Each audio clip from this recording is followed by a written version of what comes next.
ආයිබෝවන් ආදරණීය දුවේ පුතේ TP Maths YouTube නාලිකාවට ඔබ බොහොම සෙනෙහසින් පිළිගන්නවා.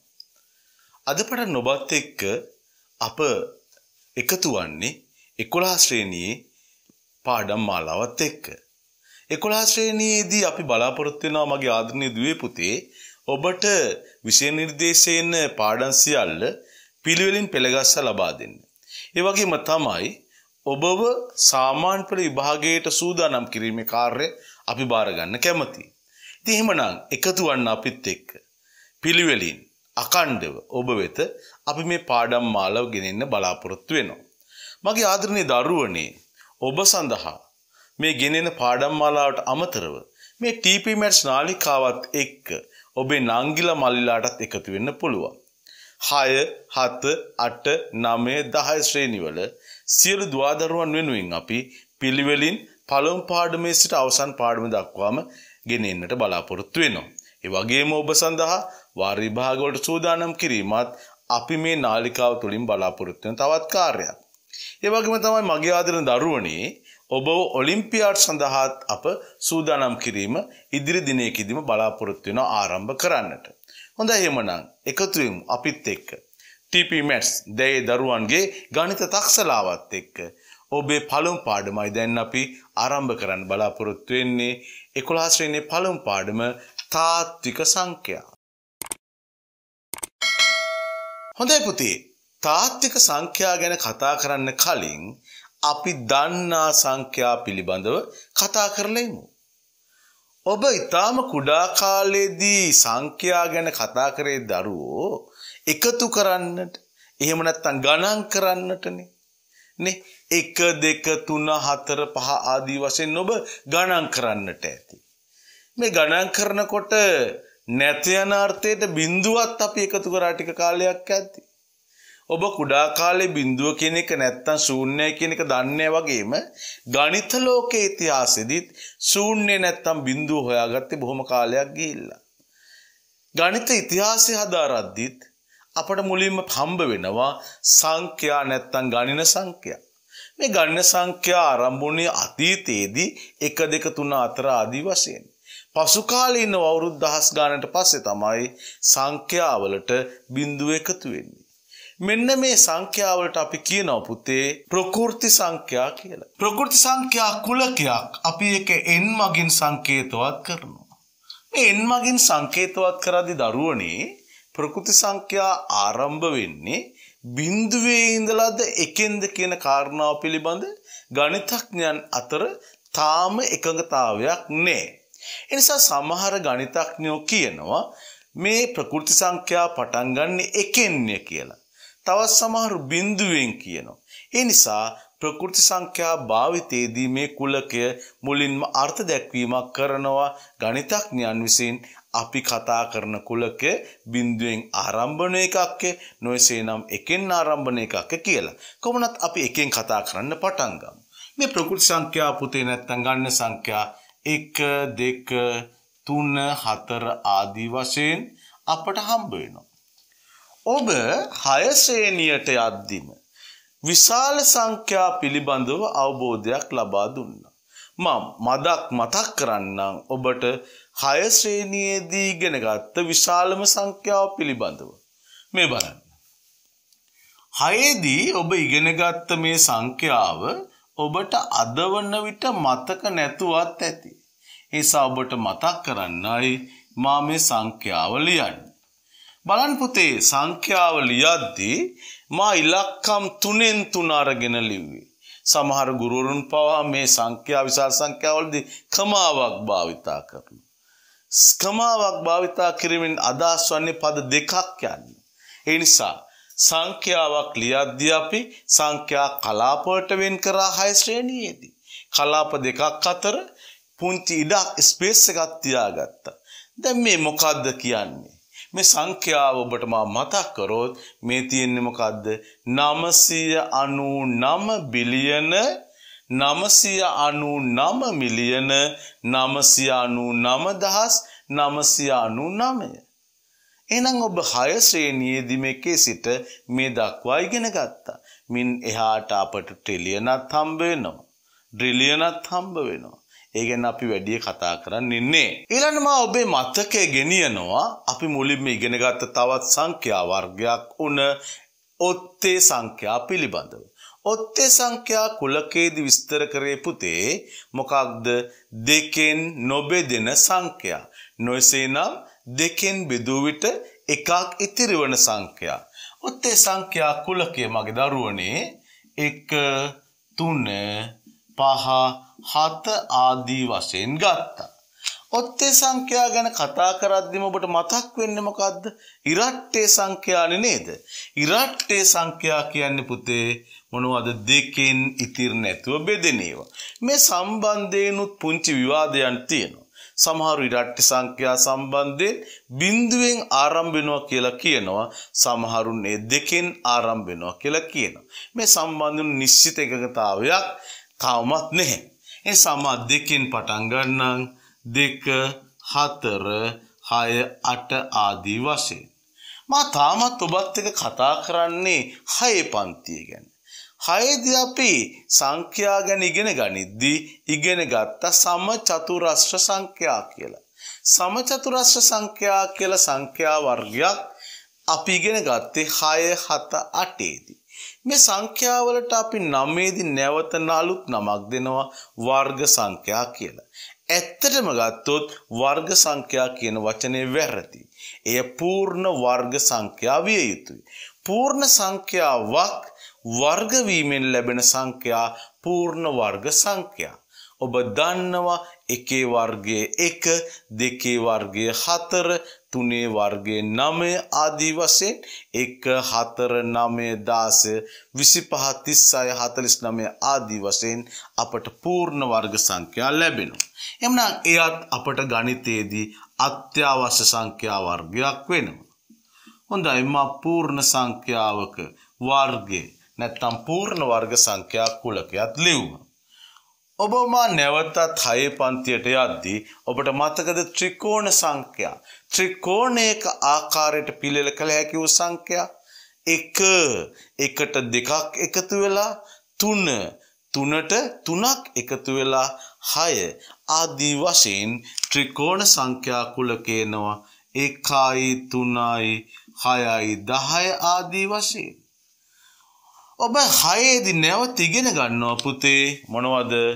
ප්‍රථමක සංඛ්‍යා පිළිබඳව.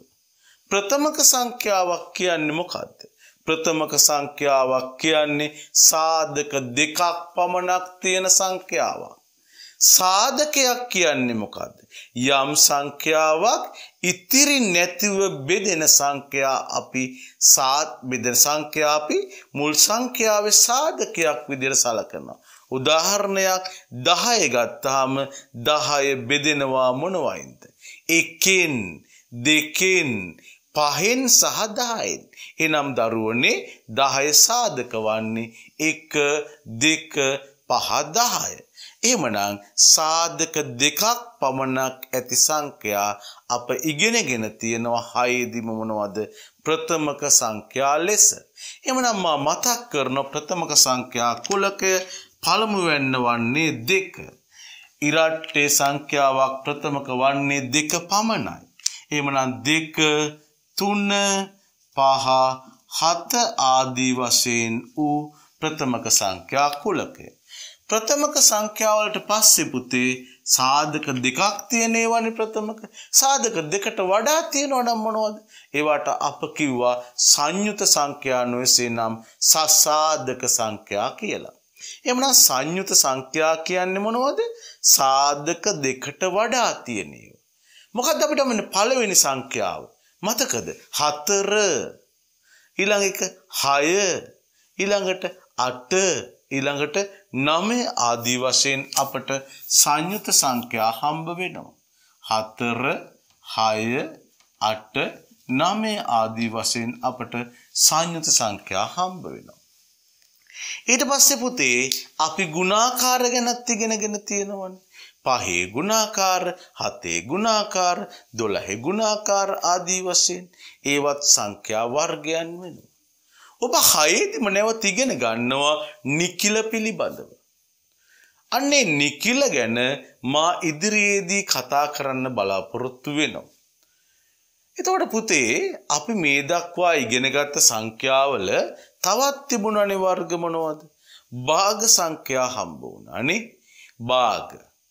ඒ වගේම දශම සංඛ්‍යා හම්බ වුණා.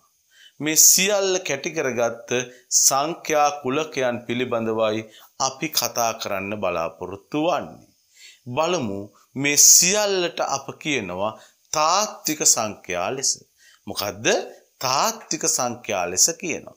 මා දැන් ඔබට විස්තර කරන්නට යන්නේ තාත්වික සංඛ්‍යා පිළිබඳවයි. හොඳයි අපි බලමු මොනවද මේ තාත්වික සංඛ්‍යා සහ ඒවා වර්ගීකරණය කරන්නේ කොහොමද කියලා.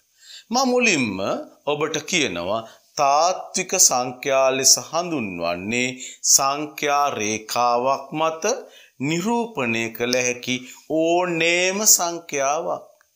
සංඛ්‍යා රේඛාවක් මත නිරූපණය කළ හැකි ඕනෑම සංඛ්‍යාවක් අපි තාත්වික සංඛ්‍යාවක් ලෙස කියනවා. ඒ කියන්නේ පවතිනා වූ සංඛ්‍යා තමයි තාත්වික සංඛ්‍යා කියලා කියන්නේ. නොපවතින සංඛ්‍යාවක් තියනවද? තියෙනවා. අපේ අතාත්වික සංඛ්‍යා ලෙස හඳුන්වන්නේ. තාත්වික සංඛ්‍යාප ආර්යන සංකේතයෙන් හඳුන්වනවා. මේ බලන්න මම ඔබට විස්තර කරනවා. මේ බලන්න තාත්වික සංඛ්‍යා කියන එක අපි බෙදනවා කොටස් දෙකකට. මොකද්ද පුතේ කොටස් දෙක වන්නේ? පරිමේය සංඛ්‍යා සහ අපරිමේය සංඛ්‍යා. මේ පරිමේය සංඛ්‍යා යන්න අපි Q මගින් සංකේතවත් කරද්දී අපරිමේය සංඛ්‍යා Q ඩෑෂ් මගින් සංකේතවත් කරනවා. ඊළඟට බලන්න මේ පරිමේය සංඛ්‍යා. පරිමේය කියන්නේ ප්‍රමාණයක් තියෙනවා. නිශ්චිත ප්‍රමාණයක් තියෙනවා. අන්න එවැනි ඒවා අප නැවතත් බෙදනවා නිකිල සහ භාග ලෙස. නිකිල සහ භාග ලෙස බෙදනවා. මේ නිකිල ගැන අපි ටිකක් කතා කරමු. මොකද මේක අත්‍යවශ්‍ය දෙයක් නිසා. ඒ වගේම තමයි පුතේ මේ භාග ගත්තාම භාග අපිට දශම කරන්නට පුළුවන් නේද? එහෙනම් මේ භාග දශම කරද්දී වර්ග දෙකක් ලැබෙනවා. එකක් තමයි මොකද්ද? අන්ත දශම. බලමු ඉදිරියට කතා කරලා අනෙක තමයි සමාවර්ත දශම. එහෙමනම් අන්ත දශම හා සමාවර්ත දශම ලෙස අපට භාග වර්ගීකරණය කරන්නට පුළුවන්. ඊට පස්සේ දරුවනේ අපි බලනවා අපරිමේය සංඛ්‍යා පිළිබඳව. මේ අපරිමේය සංඛ්‍යා අපට ගෙනෙන්නට පුළුවන් අනන්ත දශම ලෙස. එමනම් තාත්වික සංඛ්‍යා පරිමේය සහ අපරිමේය ලෙසත් පරිමේය සංඛ්‍යා නිකිල හා භාග ලෙසත් වෙන් කරා. ඒ වගේම තමයි අපරිමේය සංඛ්‍යා අපි අනන්ත දශම ලෙස වෙන් කරද්දී පරිමේය සංඛ්‍යා කුලකයේ තුල ඇත්තා වූ භාග අපි අන්ත දශම හා සමාවර්ත ලෙසත් වෙන් කරා. එහෙමනම් මෙන්න මේ ගැන අපි සැකෙවින් සාකච්ඡා කරලා බලමු. ඒ ඔබට අතිශයින් වටිනවා දෙයක් වේවි. හොඳයි මගේ දරුවනේ. එහෙමනම් අප ඊළඟට බලන්නේ පරිමේය සංඛ්‍යා පිළිබඳව. මේ මොනවද පරිමේය සංඛ්‍යා? මේ පරිමේය සංඛ්‍යා කියන එක ඔබ දන්නා එක. මීට පෙර ඔබ හොඳින් දන්නා එක. මම මේක හොඳින් තවදුරටත් විස්තර කරලා දෙන්නම්කෝ. මේ බලන්න. පරිමේය කියන එක මා සංකේතවත් කරන්නේ පුතේ Q මගින්. එතකොට මාය කුලක ජනන ස්වරූපයෙන් විස්තර කරනවා x කෙසේද යත්. x කියන එක සමාන වෙනවා p බෙදීම q වලට. එතකොට x කියන එක සමාන වෙනවා p බෙදීම q වලට. මොකද්ද පුතේ මේ p හා q කියන්නේ? p හා q කියන්නේ අවයවයක් වෙනවා ඉසෙට්ගේ. p හා q කියන්නේ අවයවයක් වෙනවා ඉසෙට්ගේ. ඉසෙට් කියන්නේ කවුද? ඉසෙට් කියන්නේ නිකිල කියන එක. ඒ වගේම තව දුරටත් අර්ථ දක්වනවා q කියන එක අසමාන වෙනවා බිඳුවට කියලා. එමනම් මොකද්ද මේ කියපු කතන්දරේ? පරිමේය සංඛ්‍යාවක් කියලා කියන්නේ නිකිල දෙකක අනුපාතයක් නැත්තම් බෙදීමක් ලෙස ගන්නා වූ එකක්. එහිදී විස්තර කරනවා මේ පහළට නැත්තම් හරයට ලැබෙන නිකිලය ශූන්‍ය විය නොහැකි බව. ඒ කියන්නේ හරයට බිඳුව එන්න බැරි බව. බලමු මේක තවදුරටත් විස්තර කරගනිමි. මේ බලන්න. අපි පුතේ බලමු උදාහරණයක් අරගෙන. P කියන්නේත් නිකිලයක්නේ. ඔන්න මම 10 ගත්තා. Q කියන්නේත් නිකිලයක්නේ. මම 2 ගත්තා. 10 දෙකෙන් බෙදුවාම 5යි. මෙන්න ලැබිලා තියෙන්නේත් නිකිලයක්. තවත් සමහර තැනකදී ඔන්න අපි 3යි ඍණ 5යි ගන්නවා. 3යි ඍණ 5යි කිව්වහම ධනයි ඍණයි ඍණනේ පුතේ. එහෙනම් ඉන්නේ ඍණ 5න් 3. එයා තව දුරටත් සුළු කරන්නට බෑ. සුළු කරනවා නම් සුළු කරන්න පුළුවන් වෙන්නේ දශමයක් ලෙස විතරයි. ඒ වගේම ඔන්න අපිට එනවා නේද තවත් අවස්ථාවකදී මේ බලන්නකෝ 4න් 7 වගේ එකක්. ඍණ 7 බෙදලා ඍණ 4. ඍණයි ඍණයි නම් ධන. මේ අවිෂම භාගයක්නේ. ඒ නිසා අපට තියන්නට පුළුවන් 1යි 4න් 3 කියලා මිශ්‍ර සංඛ්‍යාවක් විදියට. නොයසේ නම් භාගය දශමයක් කරන්නටත් පුළුවන්. මේ බලන්න පුතේ අපි තවත් එකක් අරගෙන බලමු. ඔන්න අපට හම්බ වෙනවා බිඳුව කියන නිකිලේ බෙදන්න 5. බිඳුවට 5 ඒවා තියනවද? බිඳුවට 5 ඒවා නෑනේ. එහෙනම් බිඳුවට 5 ඒවා නැත්තම් අගේ වන්නේ බිඳුවයි. හැබැයි මගේ දරුවනේ යම් සංඛ්‍යාවක් බිඳුවෙන් බෙදුවොත් මොකද වෙන්නේ? යම් සංඛ්‍යාවක් බිඳුවෙන් 5ට බිඳු වේවා 2යිද 10යිද 100යිද කෝටියයිද නෑ. බිඳු කෝටියක් ගත්තත් පුතේ 5ක් හදාගන්න බෑ. ඒ නිසා මේ අප කියනවා අනන්තයයි කියලා. ඒ නිසා මේ පරිමේය සංඛ්‍යා කුලකයේ ඇතුලේ හරය බිඳුව වූ ඒවා පිළිබඳව සාකච්ඡා කරන්නේ නැහැ. එමනම් එනිසයි මේ කුලක ජනන ස්වරූපයෙන් පරිමේය සංඛ්‍යා විස්තර කරද්දී අපි Q අසමානයි බිඳුව කියලා කිව්වේ. හොඳයි මා හිතනවා ඔබට අවබෝධයක් එන්නට ඇති පරිමේය සංඛ්‍යා සඳහා පූර්ණ සංඛ්‍යාවක් ලැබිය හැකියි. ඒ පූර්ණ සංඛ්‍යාව ධන හෝ ඍණ වෙන්නට පුළුවන්. පරිමේය සංඛ්‍යා සඳහා බිඳුව ලැබිය හැකියි. පරිමේය සංඛ්‍යා සඳහා භාග ලැබිය හැකියි. ඒ භාග ධන හෝ ඍණ වෙන්නට පුළුවන්. එවැනි භාග දශම කරොත් පරිමේය සංඛ්‍යා සඳහා දශම ලැබෙන්නත් පුළුවන්. අන්න ඒ දශම අප ඉදිරියේදී කතා කරනවා අන්තහා සමාවර්ත වන්නේ ඇයි කියලා. හොඳයි.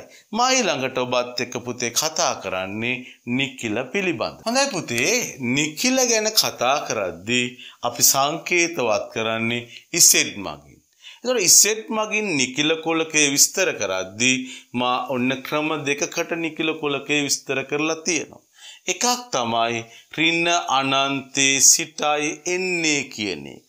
ඍණ 2 ඍණ 1 බිඳුව 1 2 ගත්තාම නිකිල යනවා ධන අනන්තය දක්වා. ඒ කියන්නේ අපට ගණන් කරන්නට නැත්නම් ප්‍රකාශ කරන්නට පුළුවන් වූ විශාල මහා කුඩාම පූර්ණ සංඛ්‍යා තමයි නිකිල වන්නේ කියන්නට පුළුවන්. ඒ කියන්නේ සමස්ත පූර්ණ සංඛ්‍යාම නිකිල වනවා. ඒ වගේමයි ඒ අපට බිඳුව ධන හෝ ඍණ 1 ධන හෝ ඍණ 2 ආදී වශයෙන් උත් වර්ග කරන්නට පුළුවන්. මේ නිකිලවල උපකුලකයන් ලෙස ඔන්න අපි කඩා ගන්නවා ඉසෙඩ් ධන. මොකද්ද පුතේ ඉසෙඩ් ධන කියන්නේ? ඉසෙඩ් ධන කියන්නේ නිකිලවල ධන නිකිල කුලකය. ධන නිකිල කුලකය වන්නේ ධන 1 ධන 2 ධන 3 ආදී වශයෙන් පූර්ණ සංඛ්‍යා නම් ඔබට කියන්නට පුළුවන් පුතේ ඍණ පූර්ණ සංඛ්‍යා නැත්නම් ඍණ නිකිල නොයසේ නම් ඉසෙඩ් ඍණ කියලා. එයිදී අපිට හම්බ වෙන්නේ ඍණ 1 ඍණ 2 ඍණ 3 ආදිය තමයි.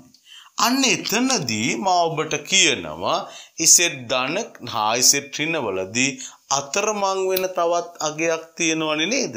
මොකද්ද අතරමං උනේ? බිඳුව කියවෙන්නේ නැහැ. මෙන්න මේ නිකිල පිළිබඳව සුළු කිරීමේ අවබෝධය ඔබට තියෙන්නට ඕනේ. අපි වෙනම වීඩියෝකින් කතා කරමු නිකිල ආශ්‍රිත සුළු කිරීම පිළිබඳව. හොඳයි. මම ඊළඟට යන්නේ මේ නිකිල වලින් පස්සේ භාග පිළිබඳව කතා කරන්න. පුතේ අපි භාග පිළිබඳව කතා කරද්දී ඔබට මතක් වෙනවා අපි ගත්තනේ භාග සංඛ්‍යා 2 1 එහෙම නැත්නම් 7න් 4 ඒ වගේම 5න් 11 ඒ වගේම 2යි 8න් 3 ඔය වගේ භාග පිළිබඳව ඉගෙනගෙන තියෙනවා. මේ පළමු වෙන්නට කියන්නේ මොනවද? ඒකක භාග. එයාගේ ලවය එක නිසා අපි කියනවා ඒක ඒකක භාගයක් කියලා. හැබැයි පළමු වෙන්නයි දෙවෙන්නයි කියන දෙකම ගත්තාම අපි ওই දෙකටම කියනවා මොකද්ද පුතේ? නියම භාගෙහිවත් තත්ත්‍ය භාග කියලා. නියම භාගයක් කියලා කියන්නේ හරයට වඩා ලවය කුඩා වූ ඒවා. හරයට වඩා ලවය කුඩා නම් අපි කියනවා එයට නියම භාගයක් හෙවත් තත්ත්‍ය භාගයක් කියලා. ඊට පස්සේ පුතේ තියෙන්නේ මොකද්ද? 5න් 11නේ. 5න් 11 කියන්නේ හරයට වඩා ලවය විශාලයි. එයාට කියනවා අපි විෂම භාග කියලා. ඒ වගේම මේ තියෙන්නේ මිශ්‍ර සංඛ්‍යාවක්, පූර්ණ සංඛ්‍යාවක් සහ නියම භාගයක එකතුවක් කියනවා. මොකද්ද? මිශ්‍ර සංඛ්‍යාවක් කියලා. මට ඕනුනේ මේ ගැන කතා කරන්න නෙමෙයි. මේ භාග සංඛ්‍යා අපි සමහර අවස්ථාවලදී දශම වලට හරවනවනේ. ඒක පුතේ අපිට හම්බ වෙන්නේ 6 7 පන්ති වලදී ඉඳලාමයි. එහෙම දශම වලට හරවද්දී අපිට ලැබෙන ප්‍රධාන දශම වර්ග දෙකක් අපි කතා කරන්න යන්නේ. බලමු මේ ගැන මුලිනුත් අපි මතක් කරානේ. ඔබ දන්නවනේ දැන්. ඒ මොනවද? අන්ත දශම හා සමාවර්ත. හැදෙන හැටි දැනගන්න ඕනේ. මගේ දරුවනේ බලන්න මම ගත්ත භාග සංඛ්‍යා දෙකක්. එකක් තමයි 4න් 3. අනිත් එක තමයි 3න් 2. මේ 4න් 3යි 3න් 2යි මට දශම කරන්න ඕනේ. දශම කරන්න නම් භාගයක් එයාගේ ලවය බෙදන්න වෙනවා මොකෙන්ද? හරෙන්නේ. ලවය බෙදන්න වෙනවා හරේ. මේක අපි දන්න කතන්දරයක්. ඒ වුණාට බෙදලම බලමුකෝ. 3ට 4 ඒවානේ. ඔන්න බිඳුවක් ගත්තා. ඊට පස්සේ බලනවා අපි දශම දාලා බිඳුවක් අරගෙන 30ට 4 ඒවා. 30ට 4 ඒවා 7යි. 4 වරක් 7 28යි. අඩු කරාම 2යි. ගත්ත තව බිඳුවක් 20ට 4 ඒවා 5යි. 4 වරක් 5 20යි. ඉතුරු උනේ නැති හින්දා 0.75 දැම්මා. ඔන්න අපි යනවා 2 බෙදන්න 3න්. ඒකත් හරි ලේසියිනේ නේ පුතේ. 2ට නේ බිඳුවක් දැම්මා. දශමත් එක්ක තව බිඳුවක් ගත්තාම 20ට 3 ඒවා කීයද? 6යි. 3 වරක් 6 18යි. දෙකක් ඉතුරුනා. ගත්ත තව බිඳුවක් 20ට 3 ඒවා 6යි. 3 වරක් 6 18යි. දෙකක් ඉතුරුනා. ගත්ත තව බිඳුවක් 3 වරක් 6 18යි. දෙකක් ඉතුරුනා. ඔන්න දැන් නාකි වෙනකම් බෙදුවත් මොකක්ද අපිට හම්බ වෙන්නේ? 6 විතරයි. 6 විතරයි. එහෙනම් 0.6යි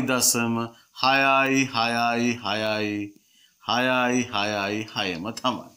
ඔන්න අපිට පේනවා සමහර භාග දශම කරද්දී ඒක සුළු වෙලා නියතගයක් ලැබෙනවනේ. සීමාවක් තියෙනවනේ නේද? අන්න ඒ නිසා අපි ඒකට කියන අන්ත කියලා. අන්තයක් තියෙනවා. මෙයාගේ මොකද්ද උනේ? එයාගේ සීමාවක් පේන්නේ නැහැ. හැබැයි එකම ඉලක්කම නැවත නැවත එනවනේ. එහෙම එකම ඉලක්කම නැවත නැවත එනවා නම් හරි. ඉලක්කම් ඛණ්ඩයක් නැවත නැවත එනවා නම් හරි. එයාට අපි කියනවා මොකද්ද? සමාවර්ත දශම. මොකද්ද පුතේ? සමාවර්ත දශම කියලා කියනවා. ඔන්න අපි තව උදාහරණයක් අරගෙන බලමුකෝ. ඒක තව පැහැදිලි කරගන්න. ඔන්න දරුවනේ මම ගත්ත 7න් 4 කියන භාගය. මට පුතේ මේ 7න් 4 දශමයක් කරන්නට ඕනේ. 4ට නෑනේ 7 ඒවා. මම බිඳුවක් ගත්තා. 40ට 7 ඒවා. 7 වරක් 5 35යි. 5ක් ඉතුරුනා. 50ට 7 ඒවා 7යි. 7 වරක් 7 49යි. එකක් ඉතුරුනා. 10ට 7 ඒවා 1යි. 7 වරක් 1 7යි. 3ක් ඉතුරුනා. 30ට 7 ඒවා කීයයිද? 4යි 28යි. 2ක් ඉතුරුනා. 20ට 7 ඒවා කීයයිද? 2යි 14යි. 6ක් ඉතුරුනා. 60ට 7 ඒවා කීයයිද? 8යි 4 8 56යි. 4ක් ඉතුරුනා. අන්න දැන් ඉඳලා ආයෙමත් එන්නේ පෙර තිබුණ එකම තමයි. එහෙනම් දැන් මේ 40 කියන්නේ පුතේ මෙතනට ඇවිල්ලානේ තියෙන්නේ. නැවතෙන්න ඔය සෙට් එකම තමයි. ඒ කියන්නේ 0.5යි 7යි 1යි 4යි 2යි 8යි කිව්වයින් පස්සේ ආයෙමත් ඔය ටික එනවා. මොනවද? 5යි 7යි 1යි 4යි 2යි 8යි. තව ගත්තත් ඔහොම වෙනවා. අන්න එතකොට ඉලක්කම් ඛණ්ඩයක් නැවත නැවත ඇවිල්ලානේ. එතකොට එක ඉලක්කමක් හරි ඉලක්කම් ඛණ්ඩයක් හරි දශමවලදී නැවත නැවත එනවා නම් අපි ඒට කියනවා සමාවර්ත දශම කියලා. මේක පොඩි තවත් කාරණාවක් තියෙනවනේ. හොඳයි පුතේ ඔන්න මම ගත්තා දශම සංඛ්‍යා 3ක්. මේ දශම සංඛ්‍යා 3ේම තියෙන විශේෂත්වය වන්නේ පළමුවැන්නේ ඉලක්කම් එක ඉලක්කමක් නැවත නැවත නැත්තම් පුන පුනා ලැබිලා තියෙනවා. දෙවැන්නේදී ඉලක්කම් 3ක ඛණ්ඩයක් නැවත නැවත එනවා. තුන්වැන්නේදීත් පේනවා පුතේ ඉලක්කම් කීයක්ද? 5ක ඛණ්ඩයක් නැවත නැවත එනවා. අන්න එහෙම නැවත නැවත එනකොට අපි මේ සමාවර්ත බව පෙන්වන්න ඕනේ. මේ සමාවර්ත බව පෙන්වන්න නම් අපි පාවිච්චි කරන්නේ මේ නැවත නැවත එන එකේ ඉහළින් තිතක් තියලා. 3නේ නැවත නැවත ආවේ. අන්න උඩින් තිතක් තිබ්බා. මෙයාගේ ඉලක්කම් ඛණ්ඩයක් නෙන්නේ. මොකද්ද ඉලක්කම් ඛණ්ඩේ? 2යි 1යි 7යි. එහෙනම් 2ට උඩිනුත් තිතක් තියෙනවා 7ට උඩිනුත් තිතක් තියෙනවා. බලන්නකෝ පුතේ මේ අන්තිම එක 83යි 1.0යි 2යි 4. ඒකෙදී ඔබට පේනවා 3යි 4යි මෙන්න මේ ඉලක්කම් කොටසම ඛණ්ඩයම නැවත නැවත ආවා. ඒ නිසා නැවත නැවත එන්නේ තනි ඉලක්කමක් නම් එයාගේ උඩින් දශමයේ තිතක් තියනවා වගේ නැවත නැවත එන්නේ ඉලක්කම් ඛණ්ඩයක් නම් එහි ආරම්භක ඉලක්කමේ සහ අවසාන ඉලක්කමේ ඉහළින් තිත් දෙකක් තියලා තියෙනවා. එයයි සමාවර්ත දශම හඳුනා ගන්නා සංකේතය වන්නේ. ඊළඟට අප කතා කරන්න බලාපොරොත්තු වෙන්නේ අපරිමේය සංඛ්‍යා. මේ අපරිමේය සංඛ්‍යා කියන්නේ මොකක්ද කියලා බලමු. අපරිමේය කියන්නේ ප්‍රමාණයක් නැහැ කියන එක. එහෙම ප්‍රමාණයක් නැති සංඛ්‍යා අපිට ගණිතයේදී රාශියක් හම්බ වෙනවා. එක තැනක් තමයි 5 කියන්නේ. ඔබට මතකද අපි වෘත්තය ගැන කතා කරද්දී 9 පන්තියේදී සම්බන්ධයක් ගත්තා. මේ වෘත්තයේ පරිධියනේ පුතේ. එතකොට මේ පරිධිය කියන එක සමාන වුණා මොකටද? 2πr ටනේ. r කියන්නේ අරේනේ. එතකොට මේ 5 කියන්නේ මොකද්ද කියලා බලමු. 5 කියන එක මම තනි කරගෙන මේ පරිධිය තියෙන පැත්තට ගේනවා මම 2r කියන එක. එන එක අපි පොඩ්ඩක් සකස් කරලා බලමු. 5 කියන්නේ මොකද්ද පුතේ? වෘත්තයක පරිධිය බෙදන්නලු මොකෙන්ද? අරේ වගේ දෙගුණෙන්. අපි ඒකට කියනවානේ විස්කම්භය කියලා. එතකොට වෘත්තයකට පරිධියක් හා විස්කම්භයක් තියෙනවානේ. මෙන්න මේ දෙක අතර අපි බැලුවොත් එහෙම මොකක්ද මේ අනුපාතෙන් ලැබෙන අගය පූර්ණ සංඛ්‍යාවක් වන්නේ නැහැ. එයා භාග සංඛ්‍යාවක්. ඒක දශමයක් කරොත් එහෙම සීමාවක් නැති එකක්. සීමාවක් නැහැ. ඒ කියන්නේ එයාට සීමාවක් නැහැ කියන හින්දා අපි කියනවා අනන්ත කියලා. සමහර අය දසමස්ථාන 100,000 ගානකට මේක බෙදලත් තියෙනවා. එයාලා නිකන් ඉන්න හින්දා බෙදුවක් දන්නේ කොහොමද එහෙම බෙදලා තියෙනවා. ඒත් අවසානයක් නෑ. ඒ නිසා 5 කියන්නේත් අපේ අපරිමේය සංඛ්‍යාවක්ම තමයි. ඒ වගේම අපරිමේය සංඛ්‍යාවලට එනවා පූර්ණ වර්ගයක් නොවන සංඛ්‍යාවක වර්ගමූලය. උදාහරණයක් බලන්නකෝ පුතේ 6 කියන එක. මේ 6 කියන එක ගැන කතා කරද්දී මම ඔබට කියනවා 6ට දෙපසින් ඉන්න පූර්ණ වර්ග සංඛ්‍යා දෙක මොනවද? 4යි 9යිනේ. එයාලගේ වර්ගමූලය ගත්තාම මොකක්ද හම්බෙන්නේ? 4 වර්ගමූලය 2යි මූල 6 තියෙන්නේ 4 වර්ගමූලය උ 2ත් 9 වර්ගමූලය උ 3ත් අතර 2යි 3යි අතර සංඛ්‍යා අනන්තයක් තියෙනවනේ. හැබැයි ඒව පූර්ණ සංඛ්‍යා නෙමෙයි. ඒවා දශම හෝ භාග සංඛ්‍යා. අන්නේ නිසා අපිට කියන්න පුළුවන් මේක ඉන්නේ 2 දශම ගානක කියලා. හරියටම කියන්න බෑ. ඒ නිසා පූර්ණ වර්ගයක් නොවන සංඛ්‍යාවක වර්ගමූලයේ විදියට අපි සලකන්නේ මොකද්ද? ඒ අනන්ත දශමයක්. ඒක අපරිමේය සංඛ්‍යාවක්. අන්න එවැනි ඒවාට අපි කියනවා මොකද්ද? කරණි කියලා. මොනවද කියන්නේ අපි? කරණි කියලා. මෙන්න මේ පාඩමේදී බලාපොරොත්තු වෙන්නේ කරණි පිළිබඳව හැදෑරීම. තාත්වික සංඛ්‍යා පාඩමේ පළමු වීඩියෝ මෙතනින් අවසන් කරනවා. මගේ දරුවෝ තාමත් මේ නාලිකාව සබ්ස්ක්‍රයිබ් කරලා නැත්නම් ඔබ යමක් ඉගෙන ගත්තා නම් ඔබට පුළුවන් TP Maths නාලිකාව සබ්ස්ක්‍රයිබ් කරන්න. ඒ වගේම අපේ ඒ පැත්තේ තියෙන බෙල් අයිකන් එක ක්ලික් කරාම ඔබට අපේ අලුත් වීඩියෝ නිරන්තරයෙන් රස විඳින්නට සහ එය ඉගෙන ගන්නට දැනුම ලබා ගන්නට හැකියාවක් ලැබෙනවා. ඒ වගේම තමයි මගේ දරුවෝ දන්නවා දැනුම කියන්නේ බෙදාගෙන කරන එකක් නේද? බෙදාගෙන ගන්න ඕන මිසක් බදාගෙන ගන්න නෑනේ. ඒසා ඔබ මේ ලබාගත් දැනුම පිළිබඳ අපේ නාලිකාව පිළිබඳ ඔබේ මිතුර දැනුවත් කරන්න, යාළුවෝ දැනුවත් කරන්න, මේක ෂෙයා කරන්න. ඔබට ඇති වෙන ගැටලු පිළිබඳව අපිට කමෙන්ට් කරන්න. අපි ඒකට අවශ්‍ය උපදෙස් ලබා දෙන්න බලාපොරොත්තු වෙනවා. එහෙමනම් පළමු වීඩියෝ මෙතනින් මම නවත්තනවා. ඊට පස්සේ දෙවෙනි වීඩියෝ අපි කරණි පිළිබඳ කතා කරමු පාඩමේ අවසානයේ දක්වා. එවනම් මගේ දරුවන්ට සුබ දිනයක් ආයුබෝවන්.